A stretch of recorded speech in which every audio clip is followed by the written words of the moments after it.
Silakan duduk, Bapak Ibu Saudara yang saya kasihi. Pertama-tama saya mengucap syukur kepada Tuhan, juga berterima kasih kepada Pastor Bagus, kepada Ibu juga, Ibu Gembala, dan juga kepada tim penggembalaan di tempat ini. Terima kasih juga rekan-rekan tim yang sudah melayani. Suatu sukacita ya saya bisa ada di sini. Ini kedua kalinya saya datang ke sini. Yang pertama adalah pertemuan di atas ya, pertemuan DPW. Saya perkenalan dulu, ya. Perkenalan singkat saja. Nama saya Ivan, sudah berkeluarga. Istri saya hari ini dia ke Intiland, ke kebaktian kami. Kebetulan jamnya mirip dengan jam kebaktian di sini. Tapi habis itu dia pergi. Dia ke luar kota, ke Makassar, ada training di sana.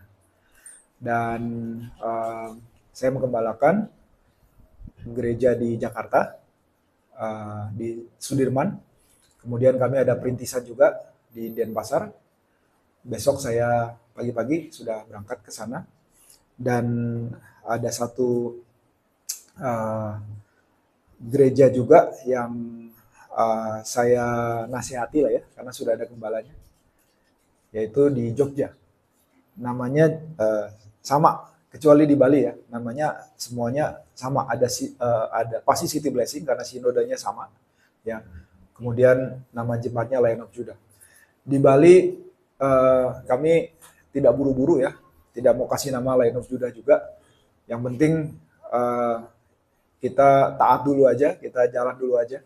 Jadi belum ada namanya, cuma Bali City Blessing. Sebenarnya Pastor Bagus itu bukan nama Bali City Blessing, karena Bali itu kan provinsi ya.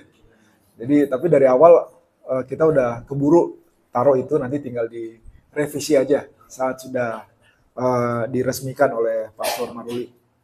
Ya, suatu sukacita, dan saya percaya saya ada message yang Tuhan berikan ya untuk di tempat ini. Mari kita buka langsung pada firman Tuhan. Kitab 1 Korintus pasal 3. 1 Korintus pasal 3 ayat 5.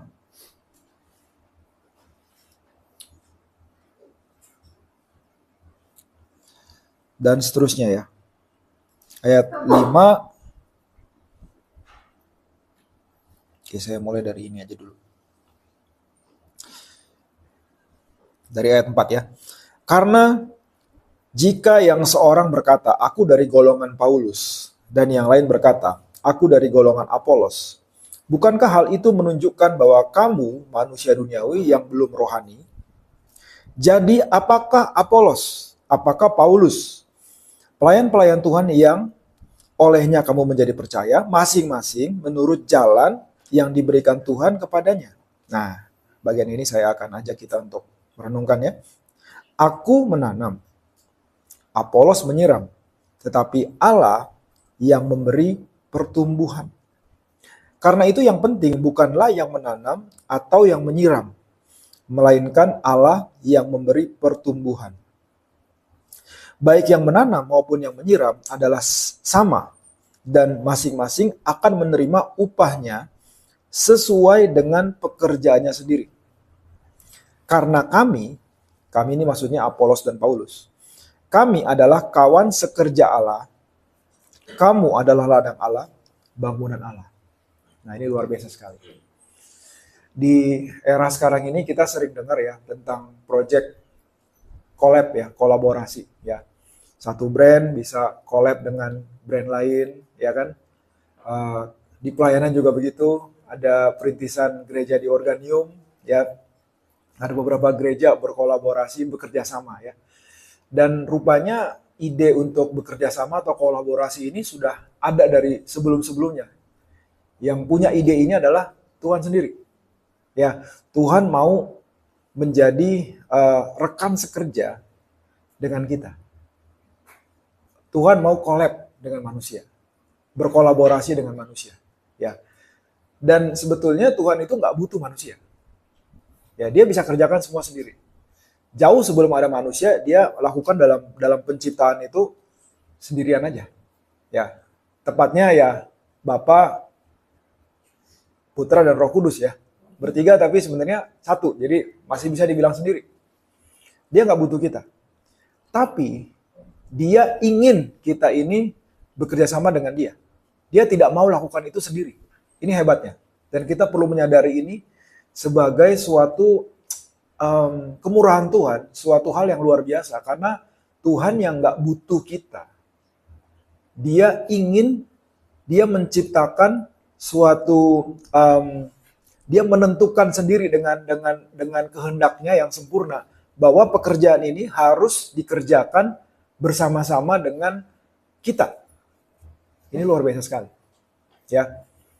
Dan objek dari pekerjaan ini, kalau kita adalah kawan sekerjanya Tuhan, ya, kawan sekerjanya Tuhan, dan sebaliknya juga sama loh.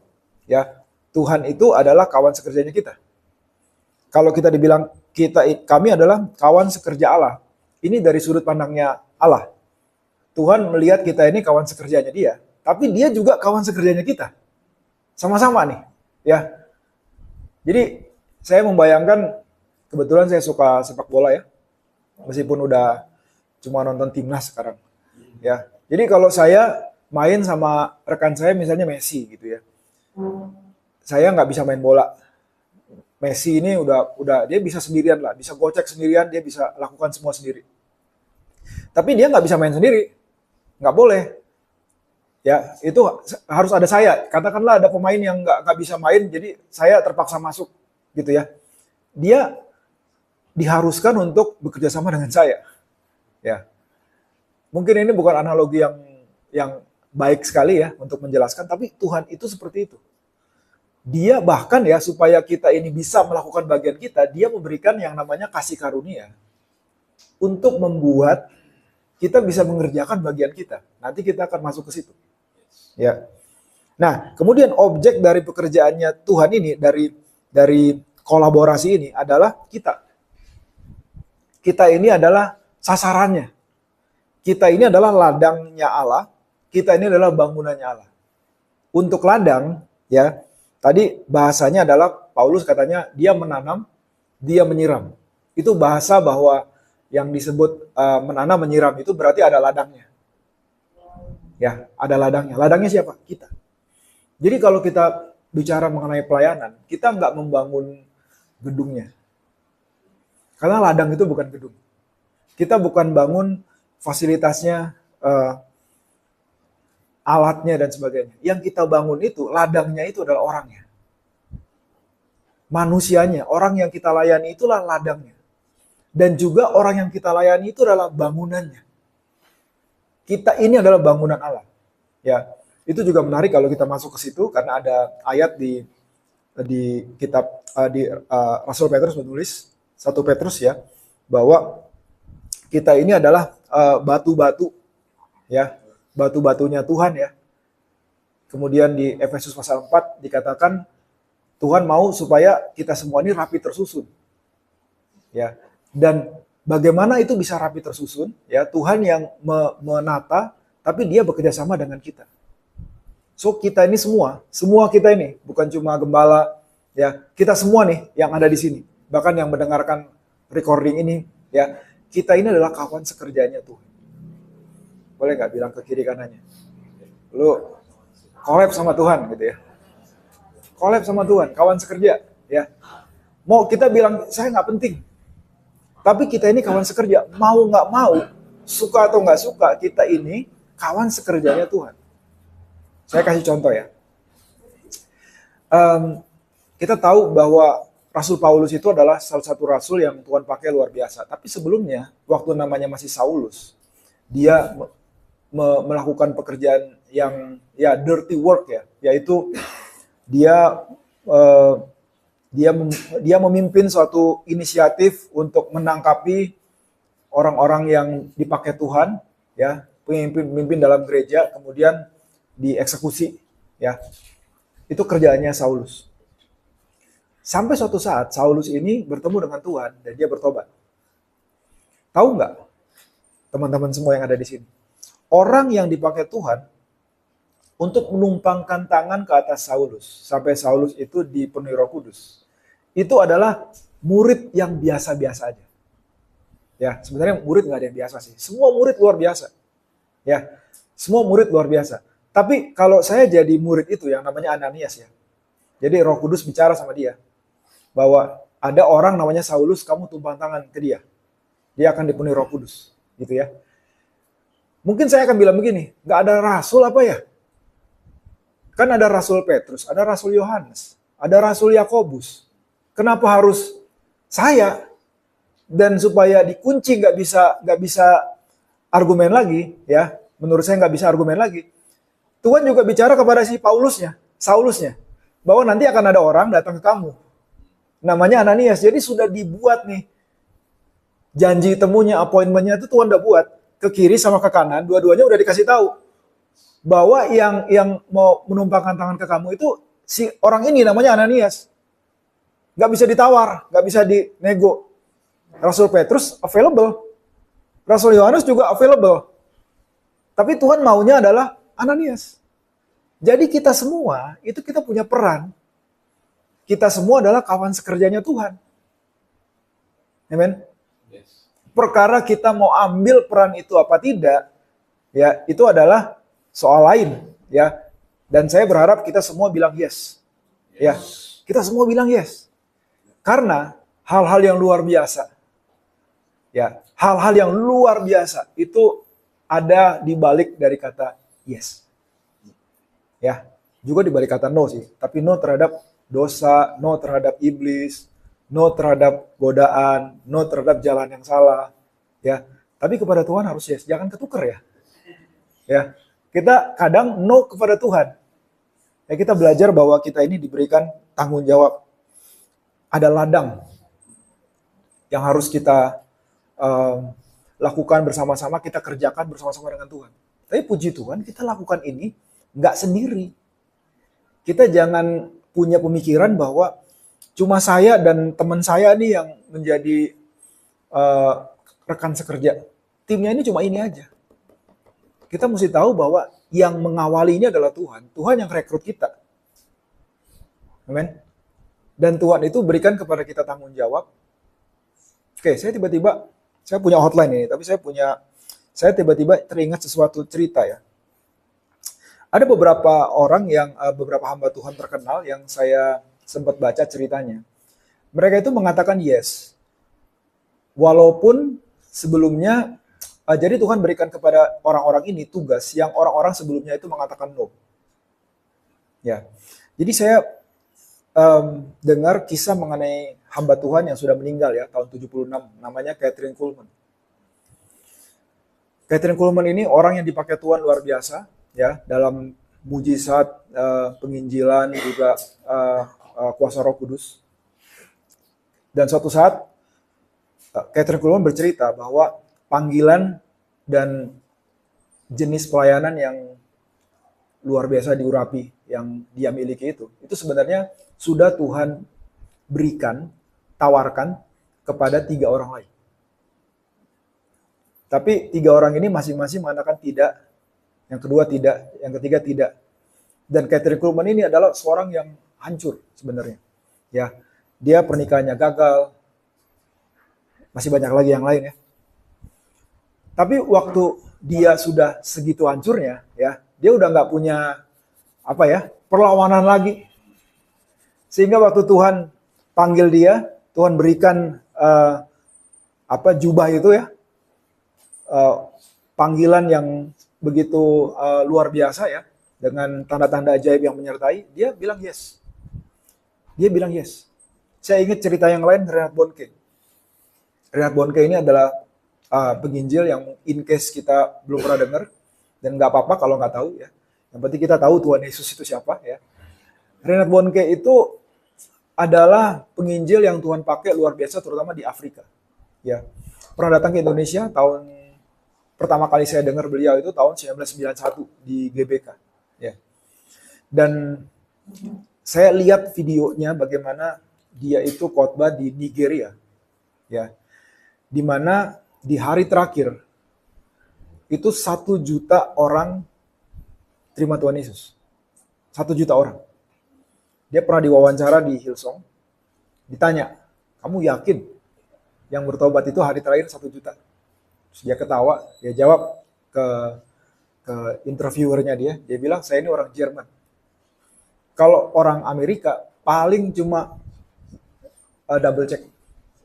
Kalau kami ini orang Jerman, kami triple check. Kami triple check. Dan kami yakin berdasarkan data bahwa yang bertobat itu beneran lebih dari 1 juta. Dan yang hadir di kebaktian itu 5 juta. 5 juta. Pernah nggak kita lihat ada kebaktian yang hadir 5 juta?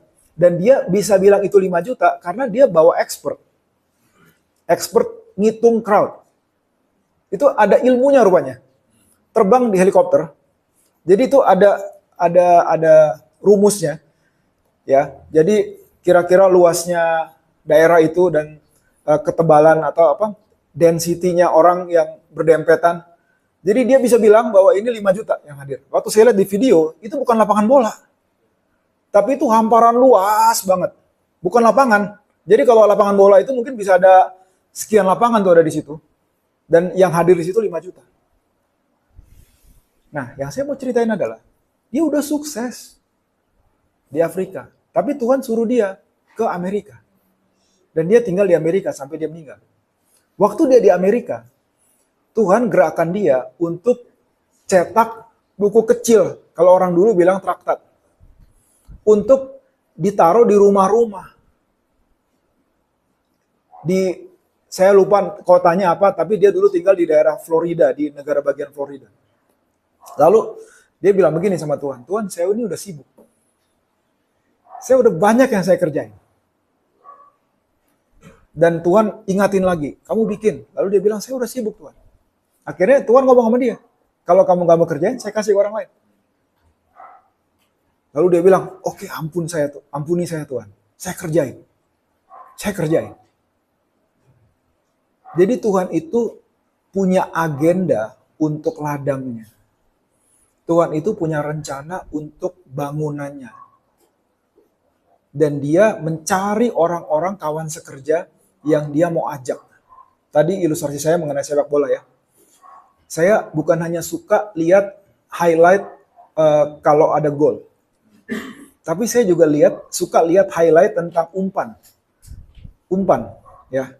Dan saya lihat banyak pertandingan ya, yang umpannya itu menurut saya lebih cakep daripada golnya itu sendiri. Bisa ngerti ya? Jadi umpan silang lah, umpan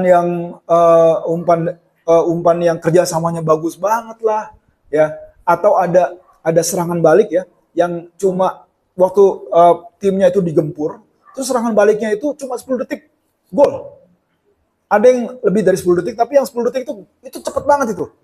Jadi begitu dia dapat bola, ya, itu 3 orang langsung lari ke depan, dan itu cuma 1, 2, 3. Umpannya tuh kadang cakep banget dan gol. Dan Tuhan itu mau bekerja sama dengan kita, seperti itu. Bisa jadi dia yang kasih kita umpan.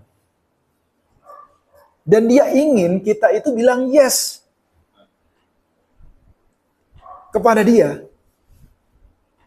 Dan ada orang-orang seperti Paulus yang kerjaannya itu menanam, itu pionir, itu dia yang buka. Ada juga yang menyiram itu yang melanjutkan yang sudah dirintis. Puji Tuhan saya udah ngalamin dua-duanya. Saya sekarang balik lagi ke mempionirkan sesuatu. Ya. Dan itu benar-benar dua-duanya itu kerja keras, tapi saya juga sadar bahwa semuanya itu bisa dilakukan oleh karena kasih karunia Tuhan. Ya, ada rekan-rekan di sini yang Tuhan pakai untuk merintis sesuatu yang baru. Baik itu dalam pekerjaanmu, dalam bisnismu, dalam keluargamu, juga dalam pelayanan. Amen. Tuhan sedang cari nih. Saya mau nerobos supaya ada gol. Saya mau cari orang yang mau saya kasih umpan. Umpan saya udah pasti bagus lah. Gak mungkin kalau kita kawan sekerjanya Tuhan ya, Tuhan kasih kita umpan yang gak bener, yang gak bagus tuh gak mungkin lah. Dia kasih kita hal-hal yang luar biasa. Tapi dia ingin, ya, ada waktu dia umpan bola itu ke sana, ada yang terima bolanya. Dan ada yang Tuhan percayakan sebagai orang-orang yang menanam.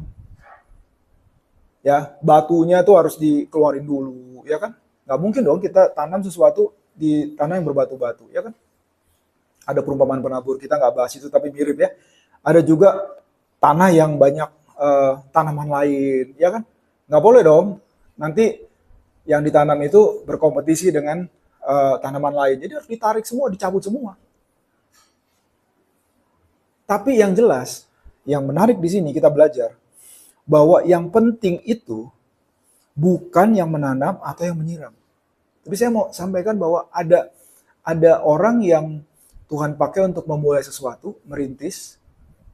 Amin. Ada juga orang yang melanjutkan. Dan ini berdua nggak boleh berantem. Karena apa gunanya kita rintis sesuatu kalau nggak ada orang yang menyiram, yang kita menanam kemudian nggak dilanjutkan dengan orang yang menyiram. Nggak ada yang lebih penting. Kalau nggak ada yang menanam, kita untuk apa nyiram? Kita menyiram sesuatu yang benihnya nggak ada, nggak mungkin. Ya, dan kalau kita sudah menanam sesuatu, kita butuh orang yang mau nyiram. Pastor Bagus sudah memulai, sudah menanam di sini. Kita harus bantu. Baik dalam sekolah minggunya lah, dalam membina orang tua lah, atau orang berkekurangan dan sebagainya, kita bantu. Kita harus siram. Apa yang dia sudah mulai dengan menanam itu. Amin. Dan waktu ada gol, yang senang itu adalah tim. Ya kan? Sampai di ruang ganti, sampai di bench, semua orang sorak-sorai walaupun nggak main. Nah, kadang saya melihat, kadang ya, mudah-mudahan ini makin jarang. Ketika ada sesuatu gol terjadi, dalam tanda kutip gol itu artinya ada orang bertobat, ya kan? Ada pelayanan dibuka, ada kesaksian, ada orang disembuhkan dan sebagainya, ya kan? Ada bagian dari gereja tubuh Kristus yang senang, ada juga yang nggak senang. Saya pause dulu nih, karena harusnya nih kalau ada gol, yang senang itu semuanya. Ya kan? Yang senang semuanya. Nah, sama. Kita juga begitu. Amin. Nah, tapi di sini kita belajar bahwa rupanya yang penting itu bukan yang menanam dan menyiram, tapi Allah yang memberi pertumbuhan. Only God gives the increase. Tuhan yang memberikan increase atau pertumbuhan. Nah, saya mau gali sedikit dari kata ini ya. Saya nggak akan bahas terlalu jelimet ya. Goal saya di sini, jemaat Tuhan, adalah impartasi. Saya nggak terlalu ingin overshare, tapi apa yang saya share, saya ingin kita semua tangkap. Boleh bilang kata tangkap? Tangkap, mesti ditangkap ya. Nah sekarang bahasa Yunaninya dari Tuhan yang memberikan pertumbuhan, ya, itu adalah begini. Artinya ya, kalau kita dalam bahasa Indonesia, pertumbuhan itu artinya, ini kata kerja ya, artinya Tuhan itu yang membuat jadi bertumbuh, itu arti pertama. Yang kedua, Tuhan yang membuat jadi bertambah, berkembang. Dan satu lagi yang saya suka ya, Tuhan yang membuat jadi lebih lebar, enlarge. Tuhan yang buat jadi lebih lebar. Nah, sekali lagi, kita bisa dipakai Tuhan untuk menanam, kita bisa dipakai Tuhan untuk menyiram. Tapi untuk membuat jadi bertumbuh, itu urusan Tuhan. Untuk membuat jadi lebih lebar, itu gak bisa kita kerjakan. Jadi peran yang satu ini, membuat jadi lebih lebar, membuat jadi lebih berkembang, membuat jadi bertumbuh, ya, itu adalah peran yang Tuhan gak bagi sama kita. Tidak dibagi sama kita. Ya, itu hanya bagiannya dia. Malah dikatakan Paulus bilang begini, yang penting itu bukan yang menanam dan nyiram. Yang penting. Yang penting itu adalah yang memberi pertumbuhan. Ya, dulu saya sering berpikir ya, kenapa ini fenomena loh. Di dalam pelayanan itu ada pelayanan-pelayanan yang menurut saya tuh kayaknya kok ini kurang itu ya, hamba Tuhannya juga kayaknya perlu lebih begini lebih begitu, tapi pelayanannya kok berkembang ya. Terus kadang-kadang kita juga melihat pelayanan yang lain atau pelayanan kita sendiri, rasanya kita itu sudah lengkap dari A dan B dan C. Tapi kok pelayanan itu A, B, C-nya nggak ada, tapi kok dia lebih ya daripada kita ya. Ya, saya belajar bahwa yang namanya perkembangan, pertumbuhan, pelebaran, ya, itu adalah perannya Tuhan dan itu adalah bagian dari kasih karunia Tuhan. Tapi kita perlu bekerja sama dengan dia untuk itu. Karena dia melakukan juga untuk setiap bangunan yang dia bangun, dia akan buat pelebaran. Untuk setiap ladang yang dia bangun, dia akan buat pertumbuhan. Saya ulang lagi bagian ini.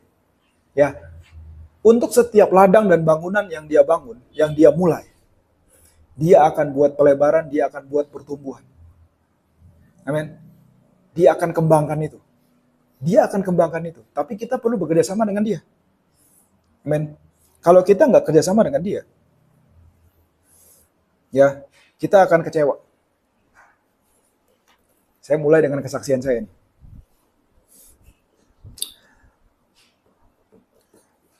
Tahun 90-an, di dekade 90-an, ini saya mengalami, jadi sebelum saya mulai merintis gereja, salah satu bagian yang Tuhan percayakan kepada saya dalam pelayanan itu adalah pelayanan yang berkaitan dengan kuasa Roh Kudus, ya, mujizat, tanda-tanda ajaib dan sebagainya.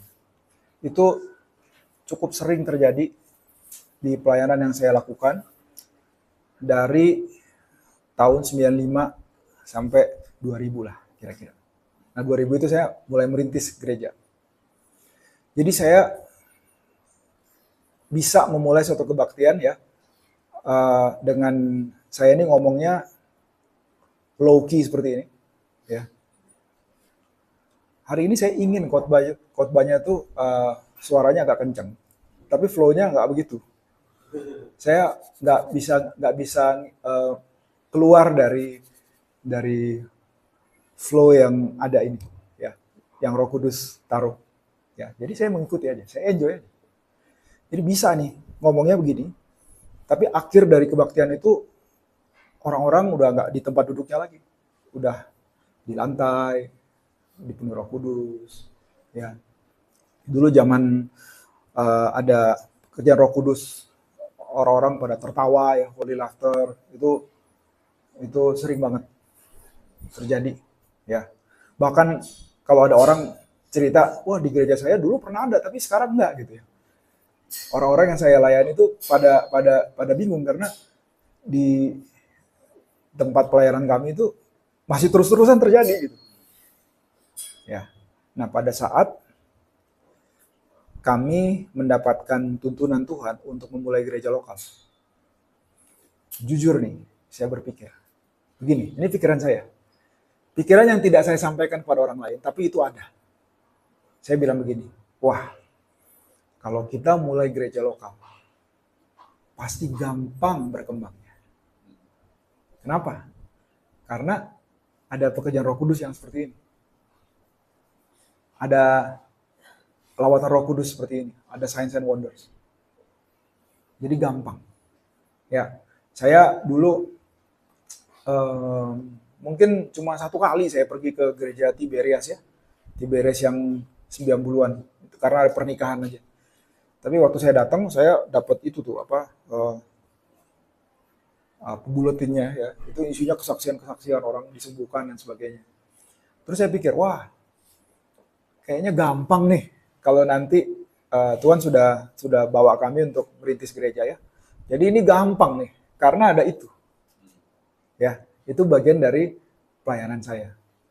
Nah, kemudian berikutnya ya, yang terjadi adalah 5 tahun saya mengalami suatu pertanyaan besar, bahkan kekecewaan sama Tuhan.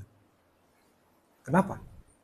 Karena begini, begitu kami ngerintis tahun 2000, ya, ada fenomena, yaitu kalau saya melayani di tempat saya sendiri, ya, itu nggak ada manifestasi Roh Kudus. Nggak ada. Saya tahu bahwa Roh Kudus itu bekerja, kita nggak lihat dari manifestasi ya. Oke. Tapi dulu itu kan sering banget ya. Tadi saya sempat diajak ngopi sama Pastor Bagus di atas. Persekutuan doa kami itu di lantai 4, nggak ada liftnya. Dan kita tuh pernah angkut orang dari lantai 4 ke bawah karena dia nggak bisa bangun lagi.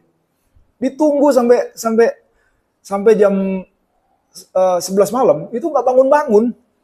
Akhirnya kita sepakat udah kita gotong aja dari atas. Kita udah mengalami kayak begitu.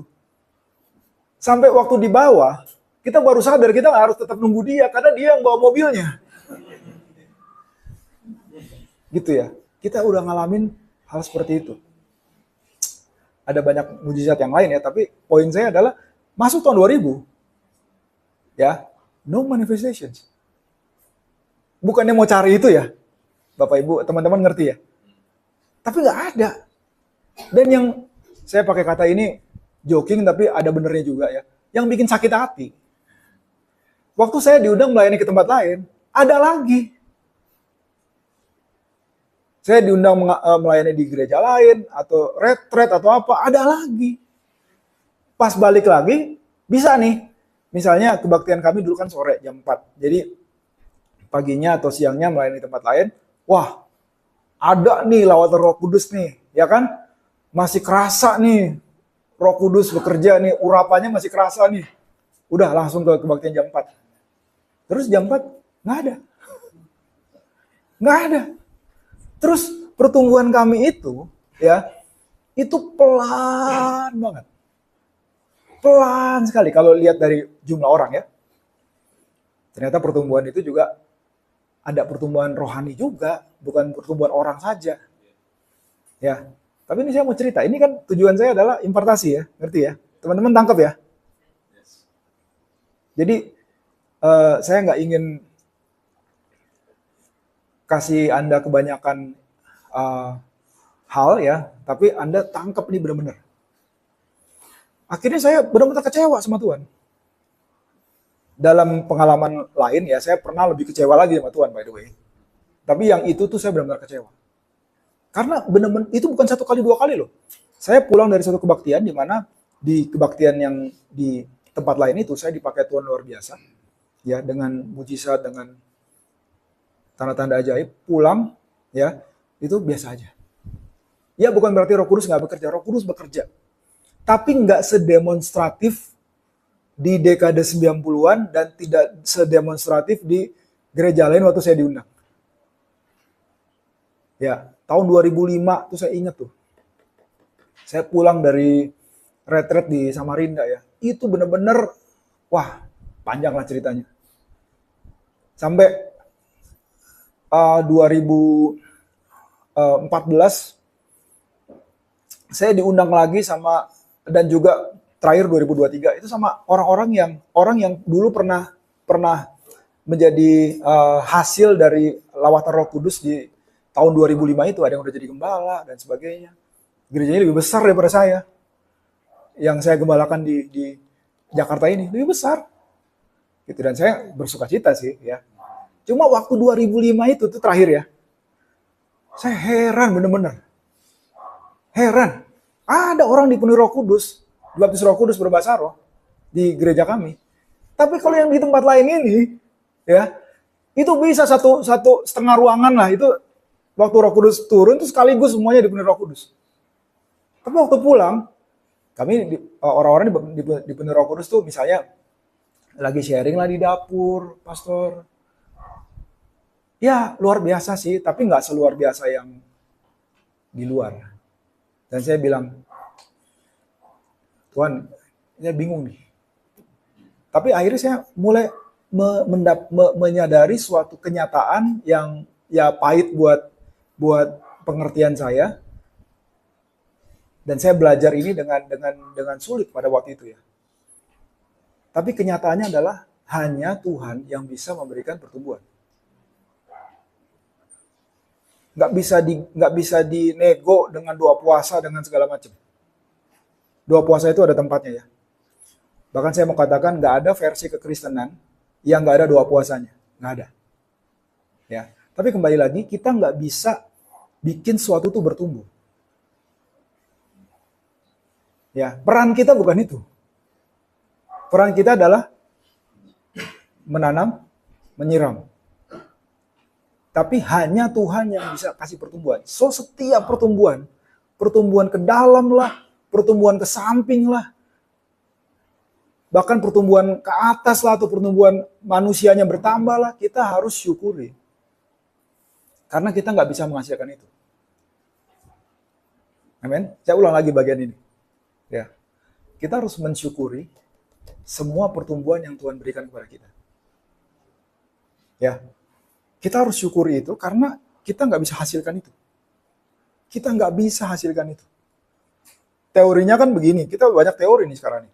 Wah, kalau sosial media engagement kita bagus, ya orang gereja akan berkembang dan sebagainya.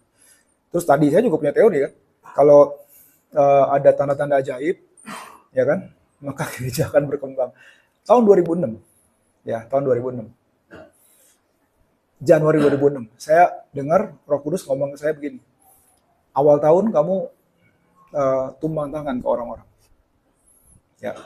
Terus saya bilang gini sama Tuhan, dalam hati. Nggak berani ngomong, tapi ya dalam hati juga dia udah tahu ya. Paling juga saya tumbang tangan, nggak terjadi apa-apa.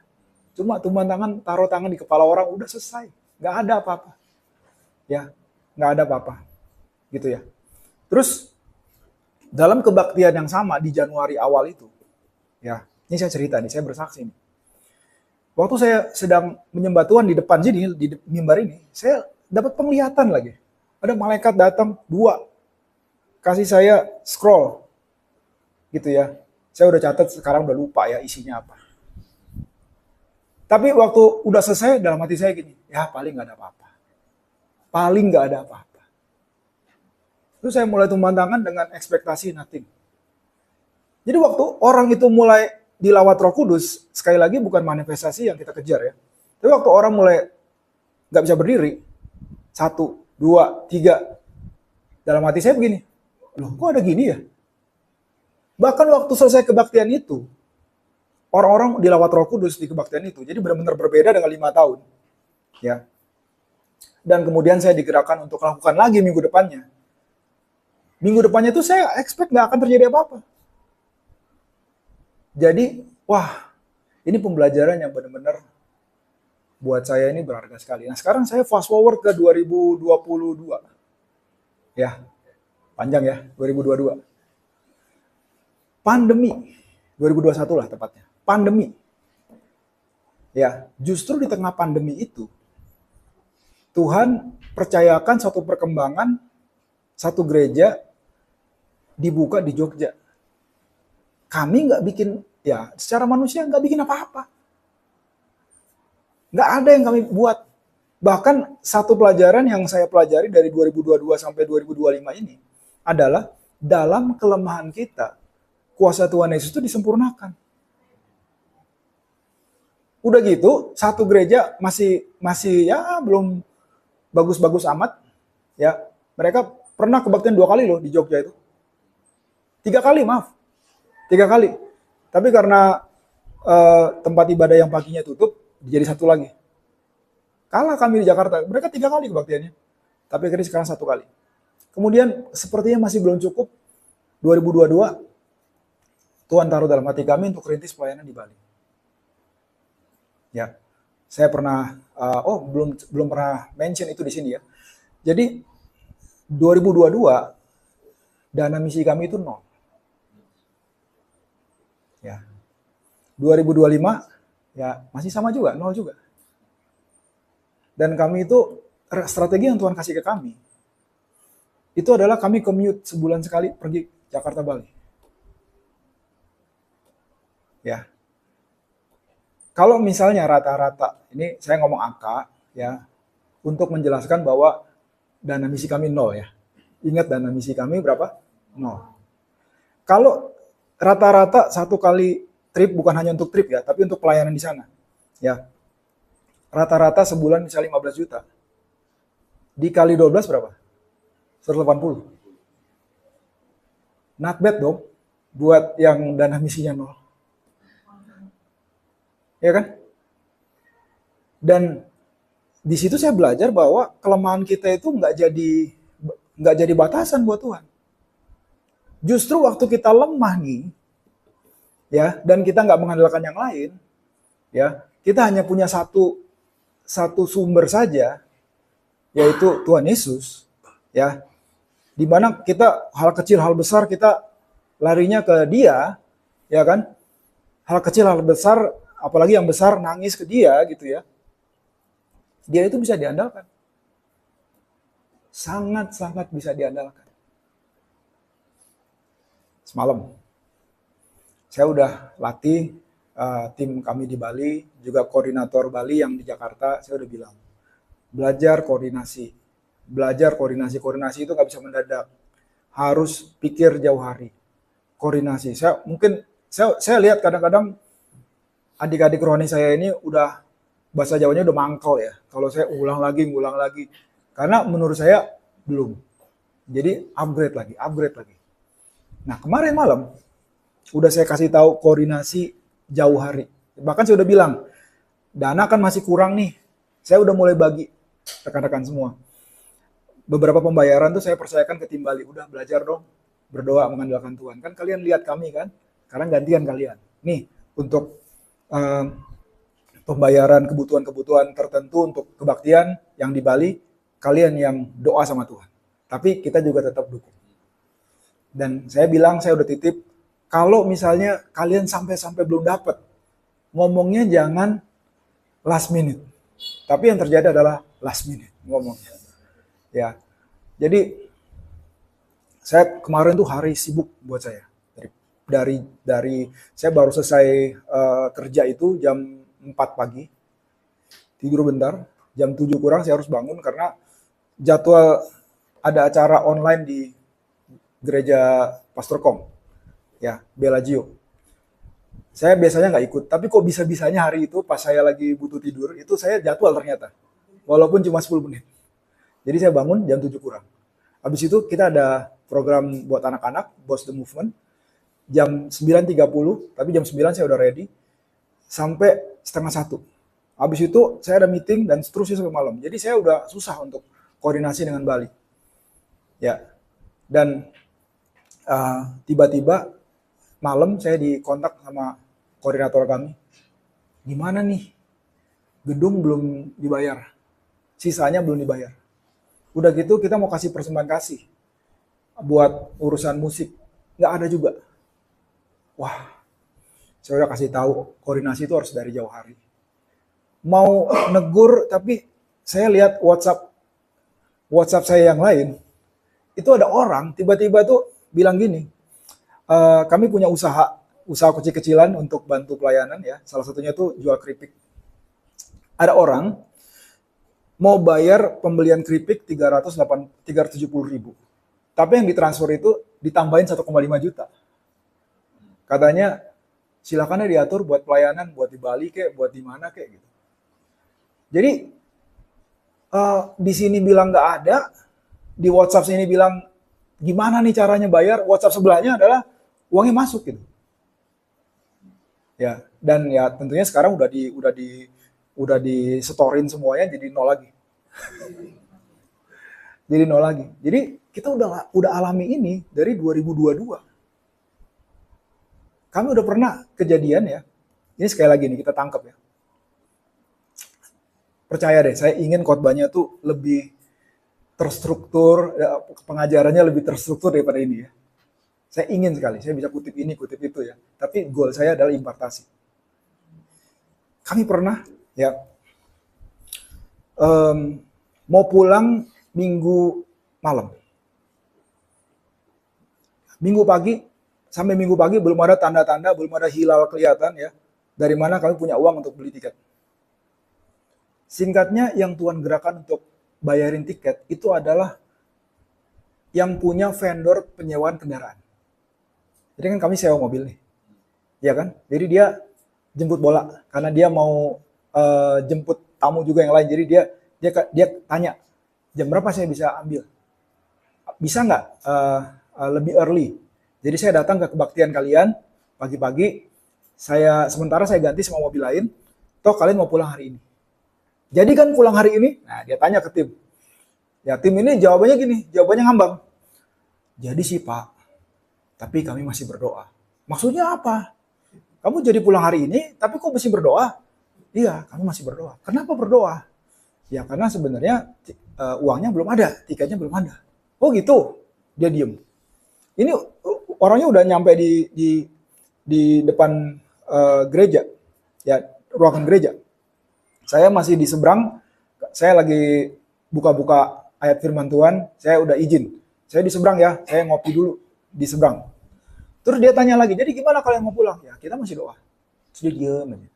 Terus dia bilang begini, rupanya waktu dia diem itu, Roh Kudus lagi jamah dia. Ya, akhirnya dia bilang gini, kalian ada uang berapa? Kalau kekurangannya nanti biar saya yang tambahin. Dia bilang begitu. Wah, saya langsung ditelepon. Saya baru aja kopinya nyampe nih, cappuccino. Baru tegukan kedua, 1, 2. Saya ditelepon oleh koordinator kami, koordinator Bali. Koordinator kami ini orangnya baik sekali, tapi kalau ngomong kayak orang berantem. Ya, dia panggil saya bro karena dulu udah berteman sebelum jadi jemaat. Ya, dia ngomong, bro, di mana lu? Kan di seberang lagi ngopi. Ayo cepet pulang ke sini. Sekarang. Ini saya nirunya nggak terlalu kenceng ya. Sebenarnya kenceng banget. Ini ada, dia sebut nama provider ini ya, penyewaan kendaraan. Dia mau nambahin tiket kita pulang. Begitu ya. Dia tanya, berapa uang kita? Ya, saya ngomong something like this. Kan lu tahu kita nggak ada duit sekarang. Jadi kalau mau bilang sama dia berapa duit kita, bilangnya 0, nggak enak juga ya. Akhirnya saya bilang gini, dia ngapain ada di situ? Dia mau ikut kebaktian kita. Ya udah gini aja deh. Saya nyebrang, saya temuin dia tanya, Pastor, berapa uangnya? Biar sisanya saya tambahin. Akhirnya saya dapat ide. Mungkin kalau ada persembahan ya, nggak malu-maluin. Persembahannya kita hitung dulu, ya kan? Ya gitulah ya. Akhirnya saya bilang, Pak, udah ikut kebaktian aja. Iya memang saya mau ikut kebaktian. Ya, dia ikut kebaktian. Nah di tengah kebaktian, jamahan Roh Kudusnya lebih dalam lagi. Yaitu, udah bayarin semua aja. Nggak usah tanya uangnya mereka berapa. Udah bayarin semua aja. Tapi kita nggak tahu kan. Nah, makanya penting loh kita datang kebaktian ya. Karena di kebaktian itu, nah ini next ayat saya nih berikutnya nih. Roh Kudus itu bekerja loh. Ya, kebaktian kami di Bali itu dibanding dengan cerita saya tadi dekade 90-an tuh biasa-biasa aja. Ya, biasa-biasa aja, tapi Roh Kudus itu bekerja itu luar biasa, selalu luar biasa. Dan ingat, hanya Tuhan yang bisa memberikan pertumbuhan.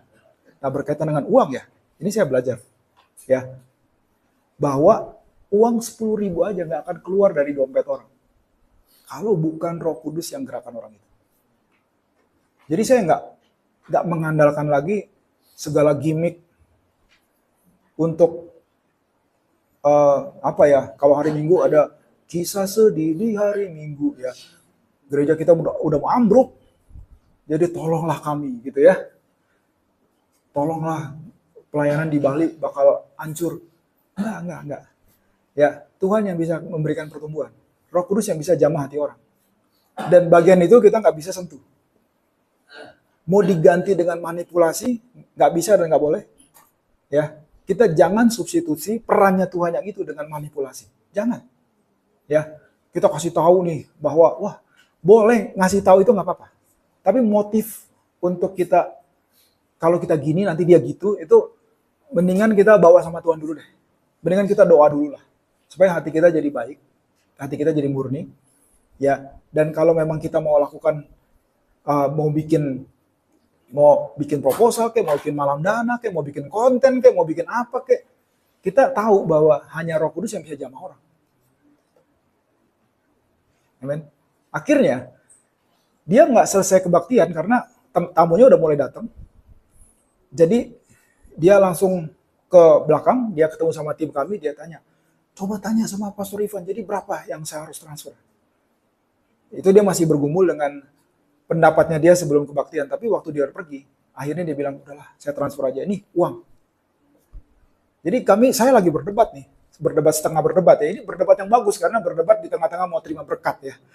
Saya lagi berdebat dengan teman saya. Teman saya bilang, udahlah, kasih aja angka sama dia biar dia langsung transfer sesuai dengan angka itu. Saya bilang, enggak, kita harus lihat aktualnya dulu. Jadi kita jangan aji mumpung. Jadi lihat dulu berapa. Terus kita kali berapa orang yang mau pulang, ya kan? Kemudian kita kasih tahu. Kita lagi berdebat gitu, masuk WhatsApp, ting. Pastor, saya udah transfer sekian. Ya, melebihi lah. Dan kita ngalami kayak gini, ini bukan 1 kali, bukan 2 kali, bukan 3 kali, bukan 5 kali, bukan 7 kali. Memang benar-benar Tuhan yang memberikan pertumbuhan. Dan kita bisa expect ya, umpan-umpan cantik itu terjadi. Dan bukan cuma umpan cantik loh, dia bisa juga dia yang selesaikan, dia yang bikin gol. Dia yang bikin gol bisa banget. Bahkan ya, dalam menjamah orang untuk bertobat, mempertemukan orang untuk bisa dilayani, itu semua dia yang kerjakan. Tapi dia butuh kita untuk nanam, untuk nyiram. Pokoknya saya nggak mau nanam, kata Tuhan. Saya nggak mau nyiram, itu tugas kamu. Tapi apa yang kamu tanam, walaupun benih kecil nggak berarti. Kalau kamu udah tanam itu, saya akan bikin itu bertumbuh. Amin, luar biasa ya. Kesaksian singkat tentang salah transfer. Ya, salah transfer. Salah transfer ini intinya kami layani satu orang, kita punya sekarang udah sayangnya udah tutup ya. Tapi selama 2 tahun kami melayani carousel online ya di komunitas fashion di New York. Ya. Nah, gimana caranya gitu bisa terjadi ya? Ingat ya, hanya Tuhan yang bisa kasih pertumbuhan. Jadi ada jemaat kami yang terpuruk, dikasih firman Tuhan, kemudian dia datang sama Tuhan, dia cari Tuhan. Dan ketika dia cari Tuhan, dia merendahkan diri, dia cari Tuhan, dia merendahkan diri, ya Tuhan buka jalan lah, Tuhan kasih favor. Favornya nggak tanggung-tanggung. Kerja di New York Indonesia Fashion Week. Ya, mungkin teman-teman ada yang ngerti fashion ya. Di Amerika itu ada 7 Fashion Week. Nomor 1 adalah New York Fashion Week. Nomor 4, jadi nggak terlalu jelek ya. Itu adalah New York Indonesia Fashion Week. Dan Fashion Week-nya di New York Indonesia Fashion Week itu hanya memakai model yang dipekerjakan di New York Fashion Week. Dan mereka suka kalau dipanggil sama yang Indonesia Fashion Week ini, karena fee-nya bagus. Gitu ya. Nah, kita layani orang-orang dari sini, Pastor. Gimana caranya? Karena jemaat kami ada di situ, datang ke situ cuma 1. Waktu saya mau pergi, ya, saya tergerak sampaikan bahwa kamu di sana bisa Tuhan pertemukan dengan orang-orang yang tepat. Kamu bisa buka pelayanan. Terus dia langsung counter dalam pikirannya, dia bilang waktu itu, tapi dia nggak ngomong ke saya. Nggak mungkin ini. Karena apa? Karena saya tuh bahasa Inggrisnya jelek. Kata-kata dia tuh bahasa Inggris saya nano-nano, kata dia. Tapi rupanya dia ngomong sama si A, ngomong sama si B, ngomong sama si C, respon semua. Dan karena founder dan produser dari New York Indonesia Fashion Week ini ikut dalam carousel, modal-modal nggak enak. Mulai datang, meskipun ada yang mundur-mundur. Nah, suatu saat, ada seseorang yang kami layani di sana, mau transfer uang untuk pelayanan Bali. Cuma 100 aja sih, 100 USD. Jadi pada saat dia minta sama ada satu orang yang bisnisnya adalah transfer uang ya. Jadi biasa untuk transfer uang ke Indonesia rupiah, ringgit ke Malaysia gitu ya. Transfer 100 ke rekening gereja ini. Bukannya transfer 100, kebanyakan jadi 1000. Kebanyakan jadi 1000. 1000 itu berarti kan kalau di sini adalah 16 juta. Nah kebetulan kami kurangnya 14 juta. Jadi bayangin waktu saya bangun, saya buka WhatsApp, itu ada WhatsApp dari beliau ini. Isinya itu pesan delete. Terakhirnya adalah, Pastor, ini ada berkat Tuhan untuk pelayanan Bali, sekian. Terus dia mau cerita. Dia cerita intinya begini.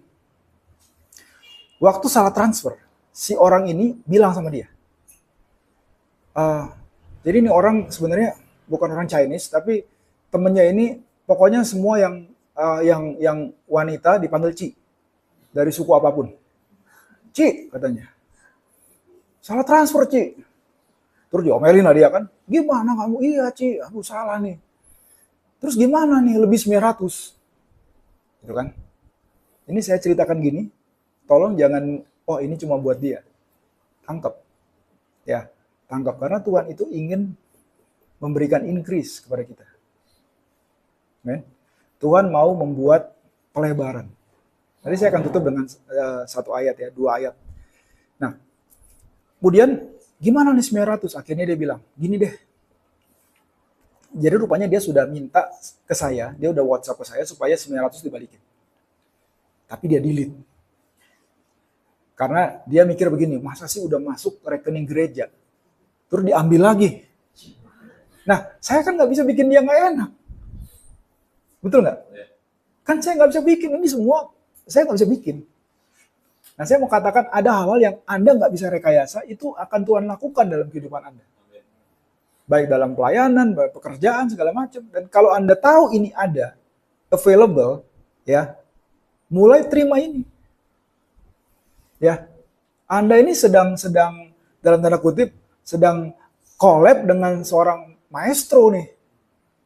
Seorang yang pribadi yang bisa bikin apa aja. Mujizat itu biasa-biasa aja buat dia. Dia bisa kerjakan apapun dan dia lagi ajak Anda kerja bareng.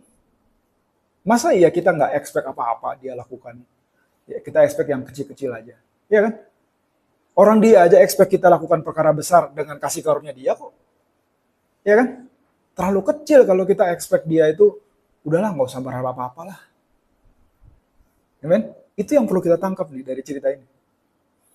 Ya, saya lanjut, dia bilang ke orang ini, udah deh, jangan ditarik lagi, karena nggak enak itu masuk ke rekening gereja. Jadi gimana kalau saya cicil aja? Saya juga agak bingung ya, karena saya tahu ini orang ini sebenarnya duitnya banyak. Tapi dia bilang, saya mau cicil aja 100, 100, 100. 9 kali, jadi 900 ya. Gimana kalau saya cicil 100, 100? Lalu orang ini bilang, ya udah deh, Ci, nggak apa-apa. Oke, tutup telepon nih. Begitu tutup telepon, ini ya, ini bagian ini saya jangan khawatir, saya nggak salah karena saya udah tanya sampai 3 kali waktu Zoom. Jadi saya lihat, saya tanya 3 kali dan jawabannya selalu sama. Begitu tutup telepon nih, 5 menit kemudian orang itu telepon lagi. Orang yang salah transfer itu telepon lagi. Dia bilang gini, Ci, itu yang 900 nggak usah dicicil. Itu kasih aja sama mereka, sama gereja itu buat gereja kan? Iya buat gereja, ya udah, itu dari saya. Tapi jangan bilang dari saya. Nah begitu sampai itu berantem lagi mereka. Karena si orang ini orangnya tegas kan, dia bilang nggak bisa dong. Jadi gue ngibul dong. Karena 900 itu bukan dari gue. Saya cuma kasih 100. Akhirnya kalah lah si yang orang bisnis ini. Ya udah deh Ci, apa yang lu mau dah gitu kan. Iya dong, saya harus kasih tahu bahwa 900 itu dari kamu. Akhirnya dia ceritain itu semuanya ke saya. Dan itu hebat sekali, 5 menit ya. 5 menit itu, oke, siapa yang punya akses untuk jamah orang itu? Yang by the way, kita nggak tahu dia percaya Tuhan Yesus apa enggak. Yang jelas dia nggak tahu pelayanan gereja di Bali, dia nggak kenal saya, nggak kenal. Kalau yang satu lagi ini kan memang dilayani.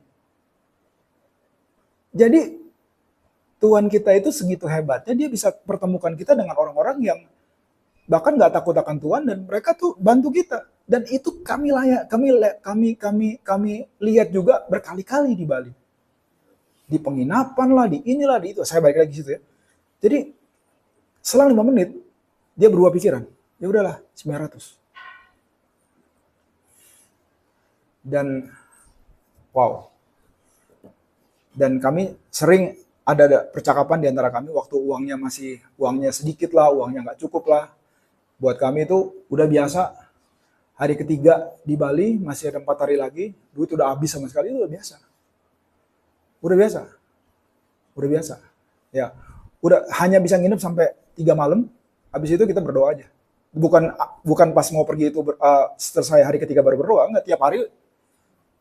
Kayak Tuhan nggak tahu aja ya, tapi kita ingetin, Tuhan ini 3 hari lagi nih. Ya, Dan nggak jarang kami itu ada telepon dari orang yang punya villa bagus banget, misalnya di Canggu ya. Ini satu malam 3 juta kalau nginep di situ. 3 juta. Dia telepon, villa saya kosong. Kalian besok bisa nggak nginep sini? Ya bisa lah. Orang kita udah nggak punya duit lagi. Teman-teman percaya nggak ini bisa terjadi? Saya harus mengesampingkan pengetahuan dan pengalaman saya. Karena jujur ya, apa yang kami kerjakan ini, bahkan hal-hal lain juga yang saya nggak perlu sebutkan satu persatu di sini, itu tuh nggak sesuai sama pengetahuan dan pengalaman saya. Saya kayak gini loh, rupanya ini masih ada hal-hal lain ya yang saya bisa temui dari yang namanya Tuhan ini. Karena dia itu improvisasinya tuh banyak banget. Nggak ketebak caranya. Jadi kita yang harus ikut dia. Amin. Nah, semua ini, saya mau tutup ya dengan ini. Semua ini mulanya itu harus dari hatimu dulu. Jadi pelebaran ini, itu mulai dari hatimu. Saya mau ajak kita baca satu ayat ya. Mazmur 119, ayat 32. Saya mau minta tolong dibacakan di terjemahan baru. Ayat ini baru saya ingat, jadi baru saya catat barusan ya sebelum saya maju ke depan sini. Saya akan baca dari terjemahan bahasa Inggris, tapi tolong taruh di screen yang terjemahan baru. Saya bacakan bahasa Inggrisnya dulu ya, karena agak beda sedikit. Oke, thank you, udah ada. Bahasa Indonesia dulu ya. Aku akan mengikuti petunjuk perintah-perintahmu, sebab engkau melapangkan hatiku. Oke, nah sekarang dari ESV. I will run. Beda ya. Saya akan lari.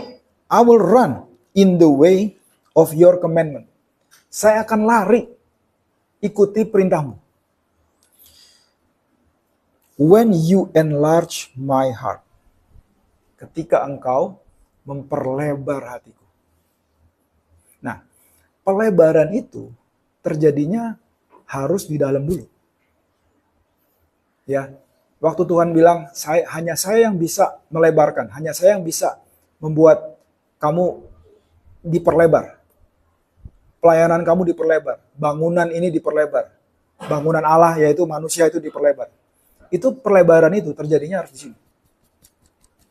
Tuhan melebarkan hati kita. Amen. Tuhan melebarkan hati kita. Waktu Tuhan melebarkan hati kita, itu luar biasa sekali. Ya, saya tahu masih akan terjadi pelebaran-pelebaran lagi ya dalam hidup saya ini. Tapi so far, saya tuh udah mengalami pelebaran yang gini loh. Tuhan masih harus dilebarin lagi ya. Masih harus dilebarin lagi ya. Tuhan ini kan udah penuh nih. Buat saya waktu itu udah penuh. Udah ditambah lagi nih Tuhan. Ya, kenapa harus tambah lagi? Amin. Pelebaran itu bukan hanya mengenai keuangan, bukan hanya mengenai pertambahan jumlah jemaat ya. Tapi pelebaran itu adalah pelebaran. Pelebaran itu pelebaran. Misalnya contoh ya. Contoh adalah pelebaran dalam pelayanan. Menurut saya ini udah banyak nih yang saya kerjain. Tapi ditambah lagi dan itu harus ada pelebaran di sini dulu. Karena kalau saya hatinya nggak dilebarin, nggak ada ruangan lagi. Menurut saya nggak bisa lakukan lagi. Memang nggak boleh lah pelayanan itu dijalankan oleh satu orang aja. Oke. Saya tiba-tiba ingin berdoa buat ibu ini. Bu, ya boleh berdiri. Saya nggak kenal ibu ya, tapi ibu Tuhan mau berikan, Tuhan mau kerjakan untuk ibu, pikiran ibu itu diperbarui. Nah ibu dedikasikan 10 hari ini, saya nggak tahu kenapa 10 hari ya, untuk cari Tuhan. Ya Bu. Dan Tuhan itu nggak nyerah dengan ibu. Tuhan nggak menyerah dengan ibu. Ibu anggaplah ini, terimalah sebagai peneguhan dari apa yang ibu lagi cari. Oke? Nah, ibu mengerti maksud dari pesan ini? Oke, saya nggak ngerti. Ibu duduk lagi. Oke. Tadi saya sampai mana ya? Pelebaran itu harus dari sini. Nggak bisa kita yang di luar itu lebar dulu, baru hati kita lebar. Amin. Dan kita juga nggak bisa bilang gini, Tuhan, saya nggak mau lebar-lebar amat Tuhan.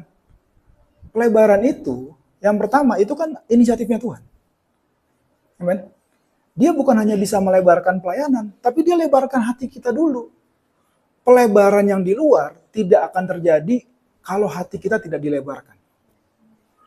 Amen. Kita perlu lihat dulu pelebarannya Tuhan yang di luar.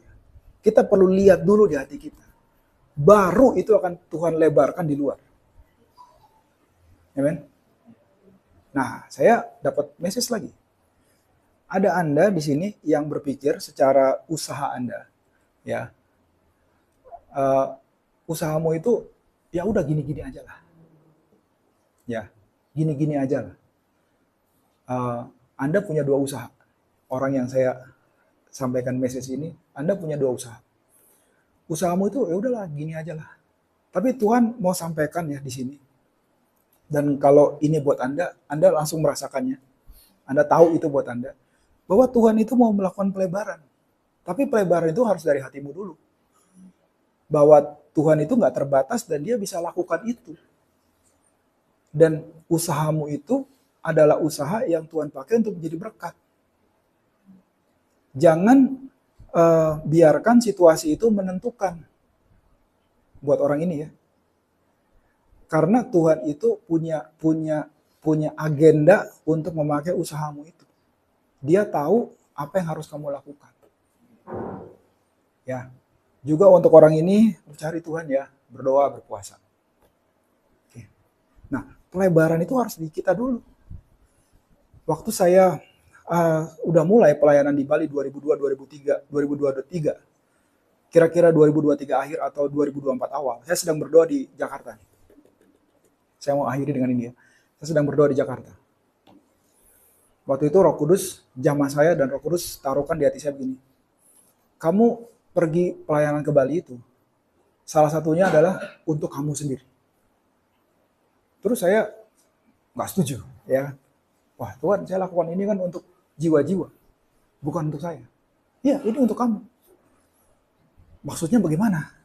Iya, karena waktu kamu di Bali, ya, kamu tidak berpikir bahwa ada sesuatu yang nggak mungkin. Kalau di Jakarta, kamu itu udah batasin saya. Bukankah saya di Bali dan di Jakarta itu sama aja? Kaget saya. Saya mulai sadar bahwa waktu saya ke Bali, saya nggak batasin Tuhan. Ya, saya nggak batasin Tuhan. Saya nggak takut ya dengan kebutuhan keuangan, dengan kebutuhan ini itu, saya nggak takut. Nggak takut. Ya, kita tadi sudah cerita ya, hari ketiga, hari keempat uang habis, tapi makan enak jalan terus. Bukan karena kita ngotot atau apa, enggak, kan duitnya udah habis. Tapi kayak di jadwal ya, si A ngajak makan satu tim. Habis itu malamnya si B ngajak makan satu tim. Besoknya lagi ada, itu terus. Dan semua orang ajak makan itu kami hitung. Dihitung jadi pemasukan. Kita report ke Jakarta. Ke tim doa. Guys, ada uang masuk sekian. Dalam bentuk makan. Gitu ya. Jadi yang mereka tahu duit masuk. Dan kita amazed. Karena ya begitulah. Ya. Dan itu harus terjadi di hatimu dulu. Bahwa bisa. Kalau Tuhan mau, Tuhan suruh, Tuhan taruh kerinduannya, itu berarti bisa. Anda harus lihat dulu di sini.